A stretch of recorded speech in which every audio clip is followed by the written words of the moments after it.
ఎక్కడ నాతో పాటు వచ్చింది.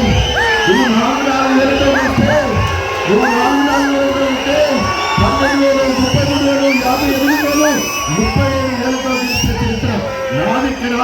నా బలగం ఎక్కడ? నా మాదిగ జాతి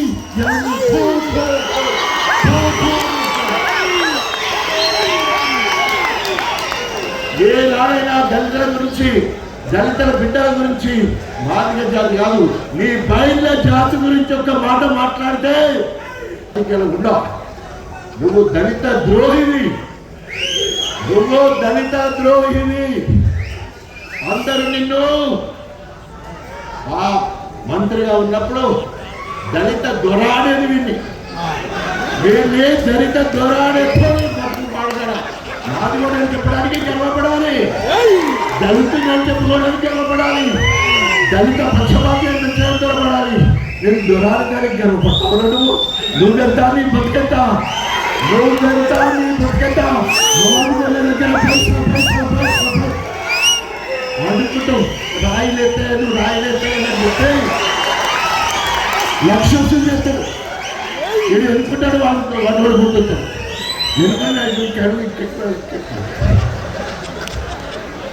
కుల వృత్తులను గౌరవిస్తాం, కుల వృత్తులను గౌరవిస్తాం. ఇలా కాంగ్రెస్ పార్టీ ఇద్దరు మానవులకు ఒక బహిర్లకు ఇచ్చిన టికెట్. సామాజిక న్యాయం ఎక్కడ? ఇవాళ తెలంగాణ మాదిగలందరూ కూడా కాంగ్రెస్ మీద తిరగబడుతున్నారు. కారణం ఏంటంటే అప్పటికే ఇద్దరు మాలలకు ఇచ్చుండే ఈయన బ్లాక్ మెయిల్ చేసి, అయ్యో నేను బీఆర్ఎస్ పార్టీ ఎంపీ టికెట్ వదిలిపెట్టా, నా ఎమ్మెల్యే వదిలిపెట్టా. మనకి పైకి చెప్పేది ఇట్లా ఆశ వేరే, పైసలు తీసుకునేది వేరే.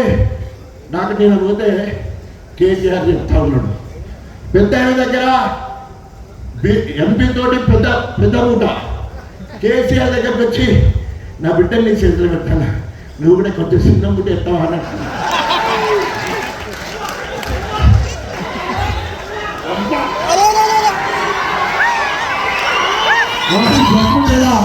వాడి బతుకు జడ కడియాలి గాడి బతుకు జడ. ఏమి అడక తినుడు, ఏమి అడక తినుడు. మార్కెట్ మంత్రిగా ఉంటే మార్కెట్ సిబ్బంది వచ్చి 2 నెలల ఇల్లును గొప్పగా మంచి భవంతిగా తయారు చేసిన చరిత్ర. 2 నెలల నీకు ఎక్కడి పైసలు, నీ ఇల్లు బాగుపడడానికి ఫ్లోరింగ్ పైసలు ఎక్కడి, కిటికీలకు అద్దాలు ఎక్కడి, హాస్టల్ ఉండదు, పిల్లలు ఉండరు, కాయలు ఉండదు, రికార్డులో మాత్రం ఉంటుంది. మధ్యవర్తి చిన్నమ్మ కొడుకని చెప్పి గోరింట బలం డెప్యూటీసీ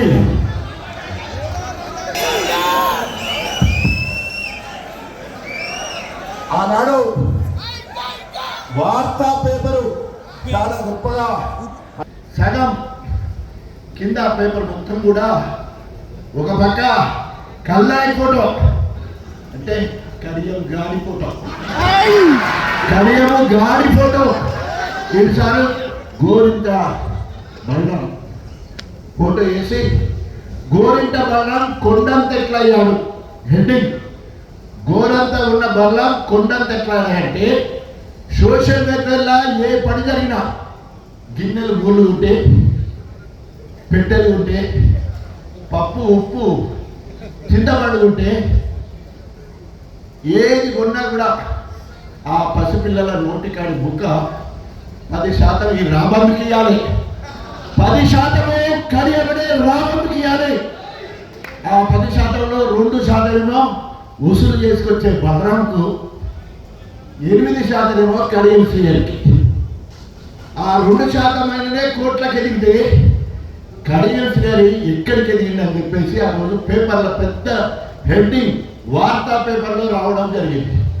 ఈ పైసలు ఎక్కడ పోతున్నాయంటే అధికారులే పోయి బెంగళూరులో ప్రాపర్టీస్ కొంటారు, అధికారులే పోయి ఆంధ్రలో తోటలు కొంటారు. ఇక గారాల పట్టి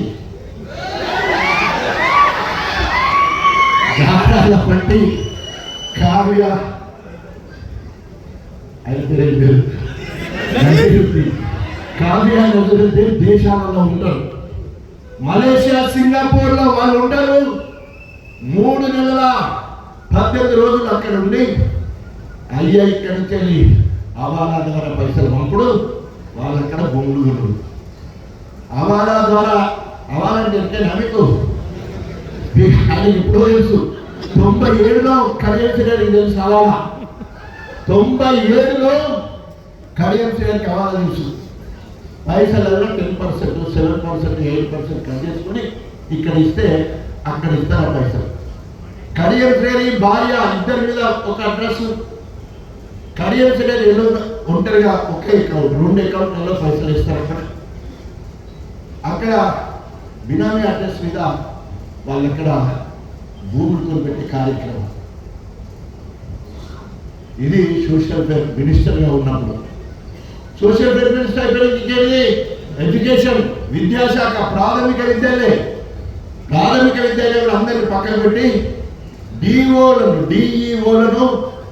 23 జిల్లాలలో ఒక్కడేసారి మార్చేస్తే, డిఈఓలను మార్చేస్తే ఒక్కొక్క దగ్గరికి ఈరోజు చాలా రెట్లు అయితే 2 కోట్ల రూపాయలు అవినీతి జరిగింది. అప్పుడు అన్ని పేపర్లలో కూడా రావడం జరిగింది. అది ఎడ్యుకేషన్ మినిస్టర్. ఇరిగేషన్ తర్వాత ఇదంతా కూడా అన్నా సావాసంతో ఉన్నప్పుడే అన్నేమో జిల్లా అధ్యక్షుడు. ఇప్పుడు నేను కింద చెప్తున్నా పాపాల భైరవుడు అని మొత్తం కూడా పెద్ద బాగా తెలిసింది. మొత్తం ఎందుకంటే నాకంటే